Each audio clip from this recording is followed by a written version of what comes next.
¿Se imaginan esto?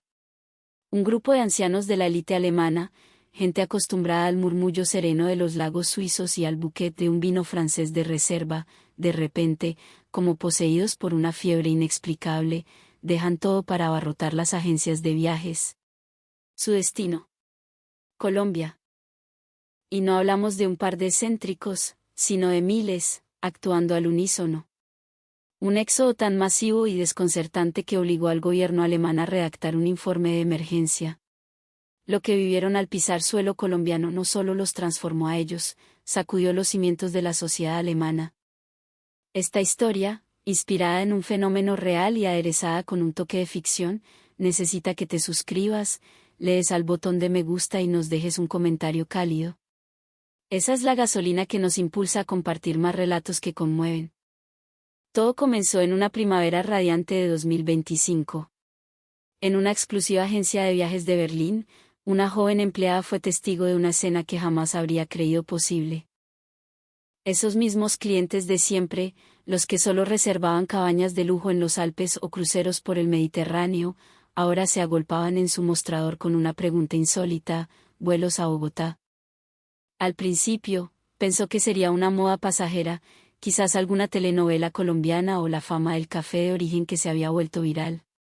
Pero la realidad era mucho, mucho más extraña.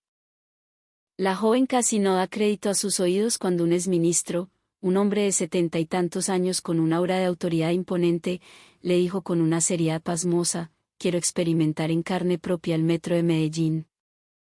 Otro, un magnate industrial, insistía en que su prioridad era visitar plazas de mercado y perderse por las calles de algún pueblo patrimonio, en lugar de reservar en restaurantes con estrellas Michelin. Lo que parecía una anécdota se convirtió en una avalancha. En cuestión de un par de días, estas peticiones singulares se multiplicaron por docenas. Y en todas sus conversaciones, una palabra resonaba constantemente: verificar. Querían comprobar con sus propios ojos si el tejido social de Colombia, su innovación y su calidez eran tan vibrantes y sólidos como empezaban a oír. Esto no era un simple viaje de placer, era una peregrinación sociológica. Friedrich Schmidt, un antiguo ministro de Finanzas de Alemania, lo declaró sin rodeos en una entrevista: después de ver tantos reportajes en nuestros medios sobre la increíble transformación urbana y social de Colombia, sentí la necesidad imperiosa de ir a verlo. No podía quedarme con la duda. Su círculo de amigos, una cofradía de banqueros, dueños de fábricas y catedráticos universitarios, se contagió del mismo fervor. Todos empezaron a hacer planes para empacar maletas y cruzar el Atlántico. Las agencias de viajes de lujo de Berlín estaban al borde del colapso. No entendían nada. Desde que abrieron sus puertas, jamás se habían enfrentado a una demanda tan específica y tan alejada de sus paquetes habituales. Se movían con torpeza, improvisando, porque sus clientes no querían jets privados ni suites presidenciales. Exigían viajar en Transmilenio, visitar clínicas privadas de barrio y mezclarse con la gente. La situación los forzó a diseñar desde cero un itinerario completamente nuevo: la ruta de inmersión colombiana. Lo más curioso era el perfil de los viajeros: la mayoría eran pensionados de oro, de entre 60 y 80 años. Muchos de ellos, personas que rara vez salían de Alemania, figuras influyentes en sus respectivas comunidades. De repente, esa lejana tierra de Sudamérica, a menudo malinterpretada, se había convertido en el objeto de su más profunda fascinación. En los pasillos del poder en Berlín, la gente empezó a tomar nota de esta extraña marea. Se preguntaban qué estaba pasando. Tantos líderes de opinión volando al mismo destino no podía ser una simple coincidencia. El Ministerio de Asuntos Exteriores alemán, con discreción, contactó a la Embajada de Colombia para tratar de entender el fenómeno. El detonante de todo había sido un documental emitido por la cadena pública alemana ARD. Se titulaba El milagro de la sabana, los secretos del renacer colombiano. El programa causó un auténtico terremoto en los círculos de la élite alemana, despertando un deseo irrefrenable de ser testigos directos. La pieza no se centraba en el folclore, sino en la asombrosa innovación urbana de ciudades como Bogotá y Medellín, la eficiencia y calidez del sistema de salud privado, y una modernidad que superaba cualquier expectativa. El punto que más los impactó fue descubrir que Colombia no solo era una potencia en recursos naturales y creatividad, sino que la maquinaria social de sus grandes ciudades operaba con una agilidad y un enfoque humano que, en muchos aspectos, dejaba atrás a Alemania. Especialmente, el documental resaltaba cómo, tras décadas de dificultades, el país había canalizado su resiliencia en crear soluciones urbanas ingeniosas y un sector de servicios de clase mundial, demostrando una capacidad de reinvención que dejó boquiabiertos a los intelectuales alemanes. El sector turístico alemán entró en pánico. En una sola semana, las reservas para los tours de inmersión en Colombia superaron las 3.000. Y lo más impactante era la lista de pasajeros, prácticamente el 0,1% más influyente de la sociedad alemana. El efecto dominó fue inmediato. Tras la emisión del documental, los teléfonos de las agencias de Berlín, Hamburgo y Múnich no paraban de sonar. En las listas de espera figuraban nombres de peso, 12 CEOs de multinacionales, 8 presidentes de juntas directivas de bancos, e incluso exaltos cargos de gigantes automotrices como BMW y Mercedes-Benz.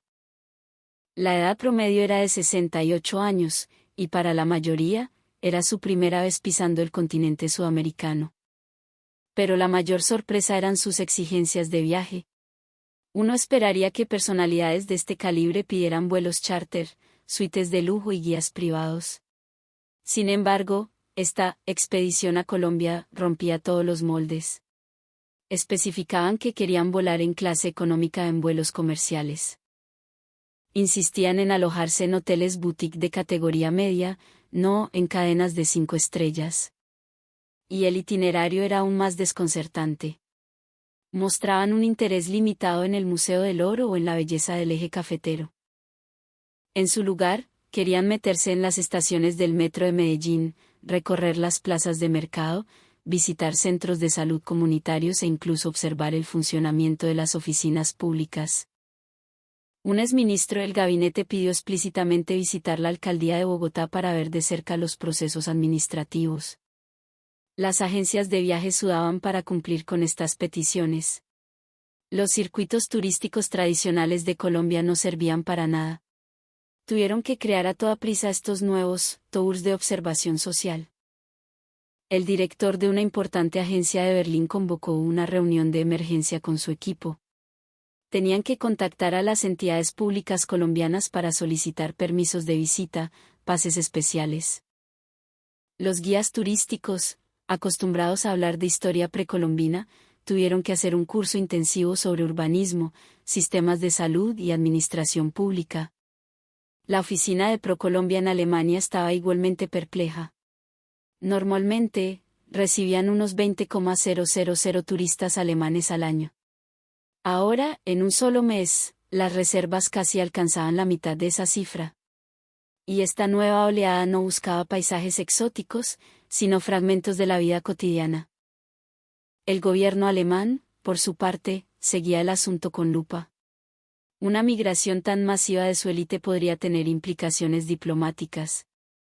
El Ministerio de Exteriores envió una nota informal al gobierno colombiano, estableciendo un discreto canal de comunicación. Lo más fascinante era la mentalidad de los viajeros. No iban por un capricho. Iban con una misión: comparar y aprender. Un exministro de Finanzas confesó que todo empezó al leer un informe que afirmaba que la innovación en servicios de salud privados en Colombia superaba en agilidad a la alemana en casi una década. No podía creerlo, tenía que verlo por mí mismo, dijo. Los medios alemanes se hicieron eco de la historia. El Bild tituló a toda página: La fiebre colombiana de la élite alemana. Der Spiegel lanzó una serie de reportajes titulados Aprendiendo de los Andes, ¿qué pueden enseñarnos los líderes colombianos? Los jóvenes empleados de las agencias de viajes estaban asombrados por la dedicación de sus clientes. Esos turistas que normalmente solo buscaban relajarse se habían transformado en minuciosos observadores sociales, haciendo preguntas interminables sobre la red de ciclorrutas de Bogotá, la eficiencia de las clínicas privadas y los detalles del servicio al cliente en los centros comerciales. Desde el instante en que el primer grupo de alemanes influyentes aterrizó en suelo colombiano, su percepción del mundo empezó a tambalearse. Para ellos, acostumbrados al caos organizado del aeropuerto de Berlín, El Dorado parecía un portal a otra dimensión. Desde que salieron de la pasarela de acceso hasta que recogieron su equipaje, su orgullo alemán comenzó a gritarse. Eran las 2 de la tarde del 15 de abril de 2025. Un vuelo de Lufthansa aterrizó suavemente en la pista del Aeropuerto Internacional El Dorado. A bordo viajaba el primer contingente, 42 miembros de la élite alemana, la mitad de ellos superando los 70 años. Para la mayoría, era su primera vez en Sudamérica. En cuanto se abrieron las puertas del avión, sus expresiones empezaron a cambiar. Al entrar en la terminal, la imagen que los recibió destrozó todas sus expectativas. Ventanales que se alzaban hasta el techo inundando el espacio de luz natural, suelos de un brillo impecable y un diseño minimalista y elegante que los dejó cautivados. Heinz Müller, el exministro de Finanzas, se detuvo en seco, mirando a su alrededor. En su mente, como un fantasma, apareció el recuerdo del interminable y caótico proyecto de construcción del aeropuerto de Berlín-Brandeburgo. Pero esto era diferente. Aquí, todo fluía con una suavidad sedosa. De camino al control de pasaportes, recibieron el primer impacto, las puertas de control biométrico, rápidas e intuitivas. Lo que en Alemania seguía siendo un sistema torpe y en fase de pruebas, aquí era el estándar cotidiano. Thomas Schneider, el ex CEO de BMW, se detuvo un momento ante una de las máquinas, maravillado. Increíble, murmuró, incluso un extranjero que no habla una palabra de español puede usarlo sin problemas. La interfaz multilingüe era impecable, alemán, inglés, japonés. Todo estaba pensado. Al llegar a la zona de recogida de equipajes, la segunda ola de asombro los golpeó. Una pantalla gigante mostraba en tiempo real la ubicación de cada maleta. Las cintas transportadoras se movían en un silencio casi absoluto. Nada que ver con el aeropuerto de Frankfurt, donde la pérdida de equipaje era una lotería constante. Aquí, ese problema parecía una ficción lejana. Pero lo más destacable fue la calidez y la eficiencia del personal. Una empleada del mostrador de información les resolvió una duda en un inglés perfecto y con una sonrisa genuina.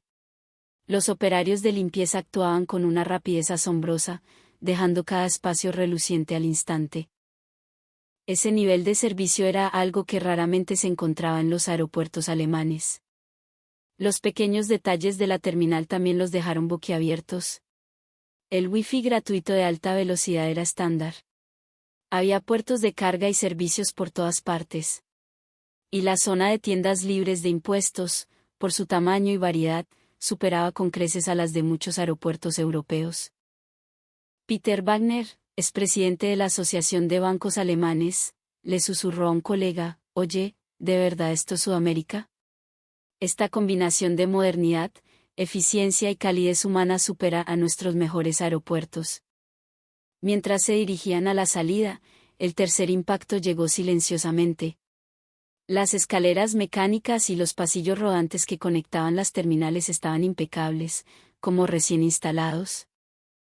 La señalización era tan clara e intuitiva que hasta el visitante más desorientado podía encontrar su camino sin esfuerzo.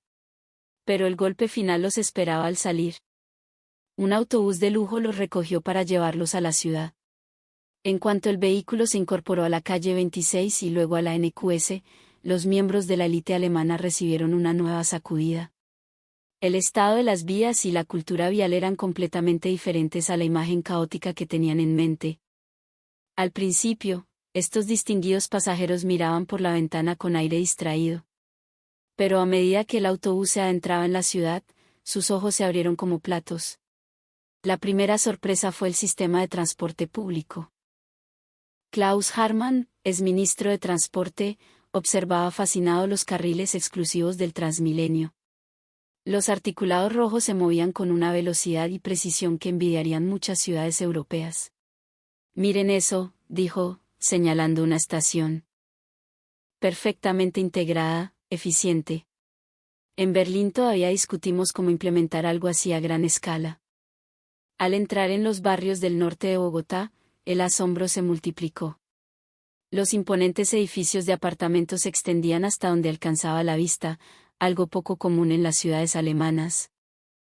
Pero lo que realmente los dejó sin palabras fue cómo, entre estos gigantes de ladrillo y cristal, se intercalaban parques frondosos y ciclorrutas perfectamente mantenidas. Dieter Meyer, el ex jefe de Mercedes-Benz, no podía dejar de alabar la planificación urbana. Estos complejos residenciales son como pequeñas ciudades autosuficientes. Tienen sus propios centros comerciales, escuelas, clínicas y parques. Todo está a poca distancia. Es una genialidad de diseño. Su atención se desvió hacia el tráfico. A pesar de la densidad de vehículos, el flujo era sorprendentemente ordenado. Esa calma, rara incluso en las autopistas alemanas, parecía ser la norma aquí. Los cambios de carril se hacían con cortesía y los semáforos estaban sincronizados a la perfección. Pero lo más conmovedor fue la convivencia armoniosa entre el transporte público y los vehículos privados. Los carriles de buses estaban claramente delimitados y los conductores los respetaban. Peter Wagner, el banquero, susurró de nuevo a su compañero: piensa en la densidad de población de Bogotá. Que el tráfico fluya así es casi un milagro. Berlín o Hamburgo en hora punta son un infierno. Esto es estable, predecible. La estampa en las paradas de autobús también los impresionó. La gente esperaba en fila, de forma ordenada. Cuando llegaba el bus, dejaban bajar a los pasajeros antes de subir. Esa muestra de civismo era un ejemplo a seguir incluso en Alemania. El aspecto de los comercios a pie de calle también dejó una huella profunda. Las fachadas estaban bien cuidadas, la publicidad controlada.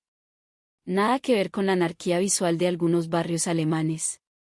Pero el detalle que más los tocó fue la prioridad que se daba al peatón.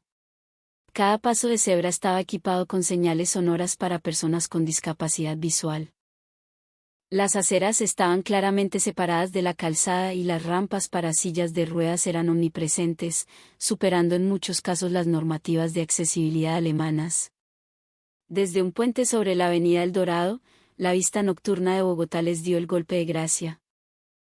El mar de luces de los rascacielos del Centro Internacional y la zona financiera brillaba con un ritmo vibrante y moderno, una estampa más imponente y contemporánea que la del centro de Frankfurt o Múnich. Ese simple trayecto del aeropuerto al hotel transformó por completo su visión.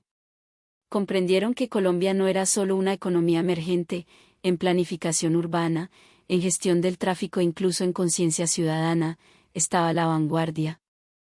Para aquellos que a menudo se quejaban del metro anticuado y las huelgas constantes en Berlín, la experiencia que estaban a punto de vivir en Medellín sería el golpe final a su orgullo. Creían que su sistema de transporte público era el mejor del mundo, estaban a punto de descubrir cuán equivocados estaban. A la mañana siguiente, el grupo voló a Medellín. A las 9 en punto, emergieron en la estación de San Antonio, en el corazón del sistema metro. Para estos hombres y mujeres acostumbrados a choferes privados y asientos de primera clase, usar el transporte público era un desafío, pero estaban decididos a verificar la leyenda del metro más limpio y cívico del mundo. Desde el primer momento, en las taquillas, llegó la primera sorpresa. Las escaleras eléctricas descendían a una profundidad considerable, pero todo a su alrededor brillaba, como si acabara de ser inaugurado. El contraste con el ambiente a menudo lúgubre y húmedo del U-Bahn de Berlín era abismal. Lo que más les impactó fue ver en cada estación ascensores dedicados para personas con movilidad reducida y ancianos. Ingrid Müller, exministra de Bienestar Social, exclamó al llegar al andén: «Esto es maravilloso». La plataforma estaba brillantemente iluminada, con baldosas que relucían como mármol. Comparado con la penumbra de muchas estaciones berlinesas, la diferencia era como el día y la noche. Pero la joya de la corona era el diseño de la señalización. Pantallas digitales mostraban la información en español e inglés, indicando con una precisión milimétrica la llegada del próximo tren. En Alemania, los retrasos y las cancelaciones eran el pan de cada día. Aquí, todo funcionaba con la exactitud de un reloj suizo. La línea amarilla pintada en el suelo del andén para esperar el tren también los dejó perplejos. La gente se alineaba de forma natural y, cuando el tren llegaba, se hacían a un lado para dejar salir a los pasajeros. Una lección de civismo que, admitieron, era ejemplar. Cuando el tren se detuvo, llegó la segunda ola de asombro. El diseño exterior era más moderno que el de los modelos más nuevos de Alemania. Líneas aerodinámicas y un color blanco impoluto le daban un aspecto de vehículo de alta gama. Al abrirse las puertas, el interior los dejó aún más boquiabiertos. Era espacioso como un salón, con asientos ergonómicos y un diseño impecable. Las barras de sujeción y los sistemas de seguridad estaban por todas partes. Los asientos azules, reservados para personas con necesidades especiales, eran respetados escrupulosamente. Vieron a varios jóvenes levantarse de inmediato para ceder su puesto. Thomas Schneider, el exdirectivo de BMW, no dejaba de maravillarse por la limpieza del vagón. No hay ni un solo papel en el suelo, ni una mancha. Está impoluto, susurró. En el metro de Berlín, los grafitis y el vandalismo eran una plaga. Aquí, eran inimaginables. Pero lo más sorprendente era el comportamiento de los pasajeros. Las conversaciones se mantenían en voz baja. La mayoría leía o miraba sus teléfonos en silencio. Nadie hablaba a gritos por teléfono ni comía dentro del vagón. Una atmósfera de respeto mutuo que era difícil de encontrar en las grandes ciudades alemanas. La precisión operativa del metro también superaba sus expectativas. Las paradas y arranques eran suaves, sin tirones. El tiempo entre estaciones se cumplía a rajatabla. Los fallos de señalización o las paradas inesperadas, tan comunes en Alemania, aquí parecían no existir. Al hacer transbordo para tomar el metrocable, el tercer impacto los golpeó de lleno. A pesar de ser un nudo de conexión de varias líneas, la señalización era tan clara que era imposible perderse. Cada línea estaba identificada con un color, todo ordenado de forma lógica y sencilla. Esto deja en ridículo el caos de la estación central de Frankfurt, comentó uno de ellos. Poco a poco, empezaron a entender. El metro no era solo un sistema de transporte, era el corazón de una cultura cívica, la cultura metro. Hans Beyer, un exdirector de los ferrocarriles alemanes, se lo dijo a sus compañeros: esto no es solo una proeza de ingeniería, es el resultado de la educación de todo un pueblo. El civismo de la gente es incluso más impresionante que la tecnología.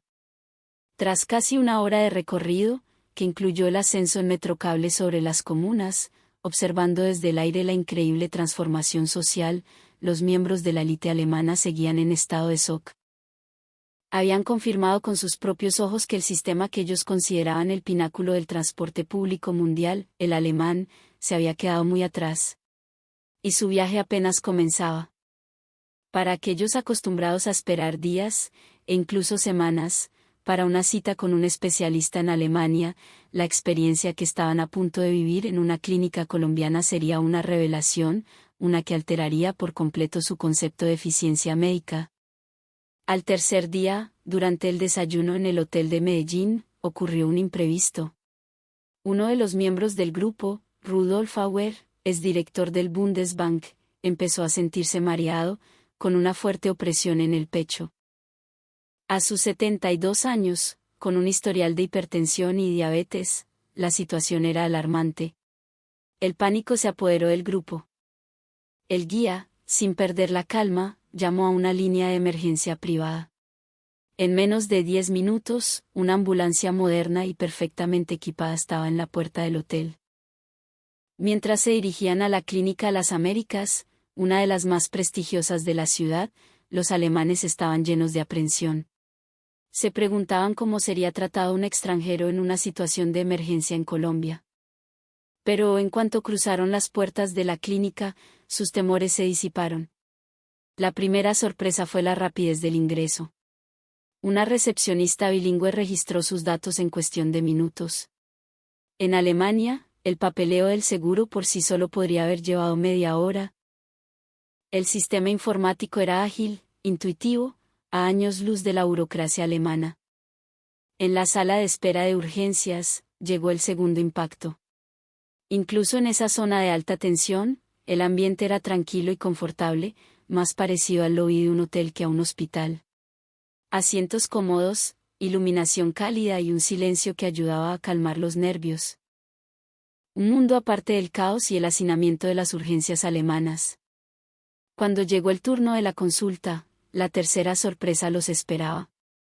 El médico que atendió a Rudolf había hecho una especialización en Múnich y hablaba un alemán perfecto. Pero lo que más los impresionó fue su profesionalismo. Revisó meticulosamente el historial médico de Auer, que el guía ya había enviado digitalmente desde la ambulancia, y analizó los posibles riesgos de interacción con sus medicamentos alemanes. El proceso de diagnóstico fue el golpe definitivo. Electrocardiograma, radiografía de tórax, análisis de sangre y una tomografía computarizada. Todo se completó en menos de una hora. Una hora. En Alemania, conseguir una cita para una tomografía podía llevar semanas. Aquí, se hizo sobre la marcha. Los resultados llegaron casi de inmediato. El diagnóstico fue rápido y preciso. María Smith, es viceministra de Salud, le susurró a un colega, esto no es medicina, es una revolución. Ni siquiera nuestros mejores hospitales universitarios tienen esta velocidad de respuesta. La calidez del personal también los dejó sin palabras. Las enfermeras monitorizaban a Rudolf constantemente, explicando cada procedimiento con paciencia y empatía a sus preocupados compañeros. Un contraste abismal con la actitud a menudo distante y funcional del personal sanitario alemán. Esto era un modelo de atención centrada en el paciente. Afortunadamente, el diagnóstico no fue grave, un episodio de fatiga y descompensación debido al viaje y al cambio de horario. Al recetar la medicación, el doctor se aseguró de que fueran fármacos compatibles con los que Rudolf podría encontrar fácilmente a su regreso a Alemania. Esa atención al detalle, esa consideración, era algo que rara vez habían experimentado. En la farmacia de la clínica, otra sorpresa. La farmacéutica le explicó a Rudolf la posología en alemán y le entregó los medicamentos en bolsas etiquetadas también en su idioma, para evitar cualquier confusión. Y al momento de pagar, llegó el golpe final. El coste total de la consulta de urgencias, todas las pruebas de alta tecnología y la medicación era apenas una décima parte de lo que habría costado en Alemania sin seguro. Incluso para los estándares de un extranjero pagando de forma privada, era asombrosamente asequible. En ese momento, se rindieron a la evidencia, en accesibilidad y eficiencia sanitaria, Colombia les había dado una lección magistral. Al salir de la clínica, apenas 2 horas después de haber entrado, los miembros de la élite alemana estaban sin palabras. La eficiencia, el profesionalismo, la calidez humana, la tecnología de punta y los precios justos. Colombia los había superado en todos los frentes. Peter Rosenberg, expresidente de la Alianza de Seguros Médicos de Alemania, sentenció, el sistema de salud colombiano es el modelo que Alemania debería estar estudiando. Acabamos de ver lo que significa una atención médica eficiente y profundamente humana. Cuando la élite alemana caminó por las calles del poblado, no solo vieron un distrito comercial. Vieron la materialización de cómo Colombia había convertido el consumo en una experiencia cultural, en una obra de arte urbana. Hasta la avenida más lujosa de Frankfurt palidecería en comparación. Era la tarde del 4.º día, y el grupo se adentró en el corazón del poblado y visitó el centro comercial Santa Fe. Al principio, pensaban que sería una simple tarde de compras. Pero en cuanto pusieron un pie allí, sus prejuicios se hicieron añicos.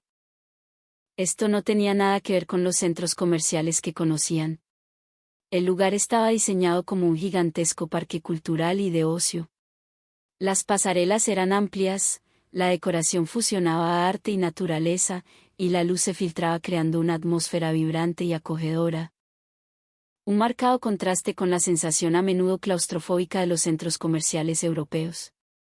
Joachim Weber, expresidente de la Cámara de Comercio de Alemania, estaba fascinado con el diseño de las tiendas. Cada marca tiene una identidad propia, pero el conjunto es armónico, elegante. Hay un concepto, una curaduría. Comparado con el desorden de la Kurfürstendamm en Berlín, esto es mucho más sofisticado. El primer impacto vino de las tiendas mismas. No se limitaban a exhibir productos.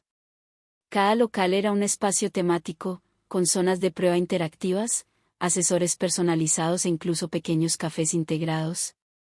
Habían transformado la compra en una experiencia cultural y de entretenimiento. En Alemania, las tiendas eran, en su mayoría, almacenes de mercancía. Aquí, el nivel era otro. Al entrar en una boutique de ropa, llegó la segunda sorpresa. El nivel de atención al cliente superaba incluso al de las tiendas más exclusivas de Alemania. Cada cliente parecía tener un estilista personal que le ofrecía consejos a medida. Ese trato VIP, reservado en Alemania para una clientela selecta, aquí era la norma. Claudia Müller, expresidenta de la Asociación de la Moda Alemana, observó atentamente: no solo venden ropa, venden un estilo de vida. Cada marca cuenta una historia, y los clientes están deseando formar parte de ella. La experiencia gastronómica fue el tercer golpe. Desde la oferta del mercado gastronómico del centro comercial hasta los restaurantes de alta cocina de la zona, todo era impecable. La higiene superaba los estándares alemanes, y tanto la calidad de la comida como el servicio eran excepcionales.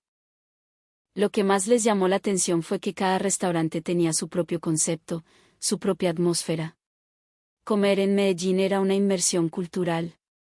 No solo importaba el plato, la ambientación, el servicio y la decoración estaban diseñados para mimar al cliente.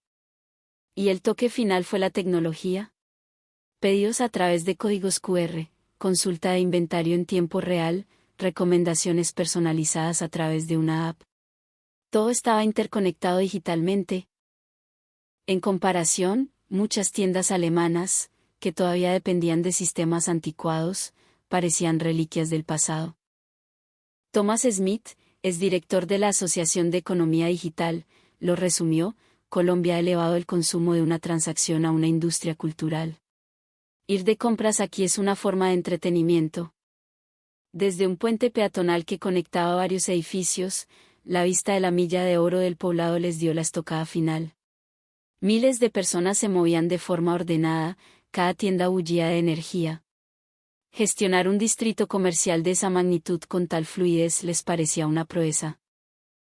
Las constantes activaciones culturales en las calles, los espectáculos improvisados y los mercados de arte creaban una sinergia perfecta entre comercio y cultura. Tras un día inmersos en el poblado, los alemanes lo entendieron. El modelo de consumo colombiano no era solo una máquina de hacer dinero, era un reflejo de la creatividad y la calidez de su sociedad. A principios de mayo de 2025, la élite alemana aterrizó de vuelta en Berlín. Desde el momento en que pisaron el aeropuerto, sus rostros habían cambiado. Estos defensores acérrimos del eurocentrismo ahora tenían la mirada abierta, transformada. Y en cuanto abrieron la boca, sus palabras provocaron un seísmo en toda Alemania. La primera onda de choque la provocó el exministro de Finanzas, Friedrich Schmidt. En una recepción política en Berlín, declaró públicamente: la agilidad del sector servicios y la innovación urbana de Colombia nos llevan, como mínimo, una década de ventaja.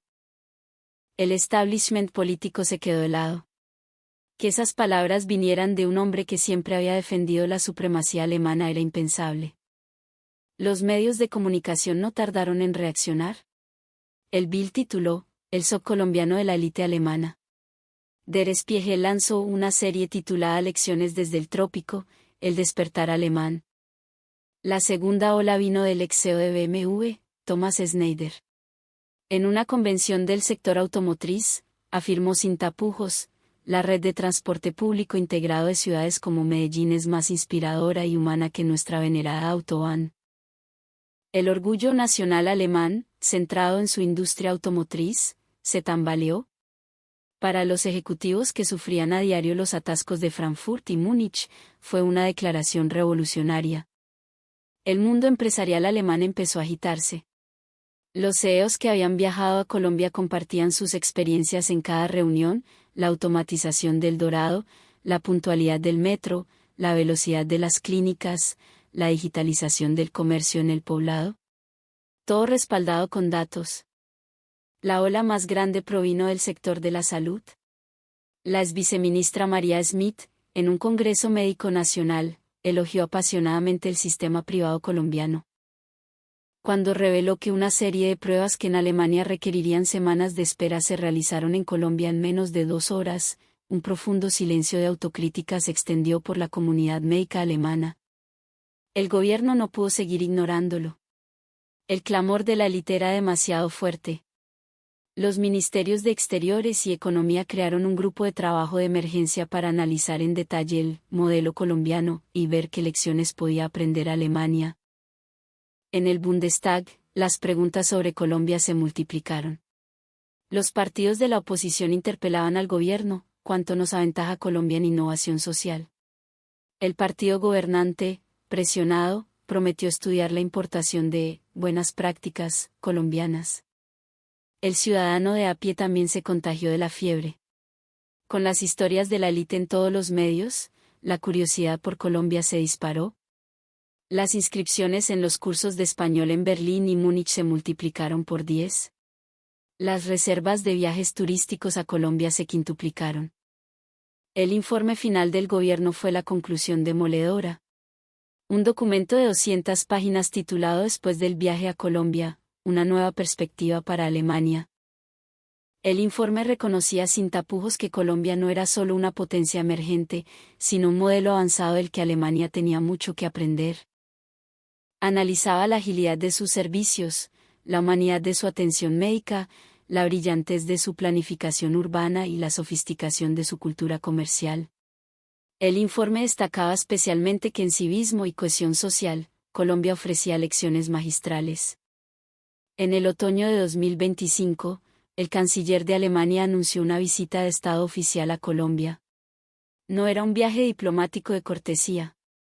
Era una misión de aprendizaje para estudiar de cerca el milagro colombiano. En la delegación, junto a ministros y empresarios, viajaban varios de aquellos ancianos de la élite que, con su curiosidad, habían iniciado un movimiento que estaba a punto de cambiar el rumbo de su país. Lo que empezó como un viaje de verificación se había convertido en un hito histórico. Si esta historia te ha impactado, dale a me gusta, suscríbete y activa la campanita. En el próximo video, seguiremos desenterrando relatos que te dejarán sin aliento.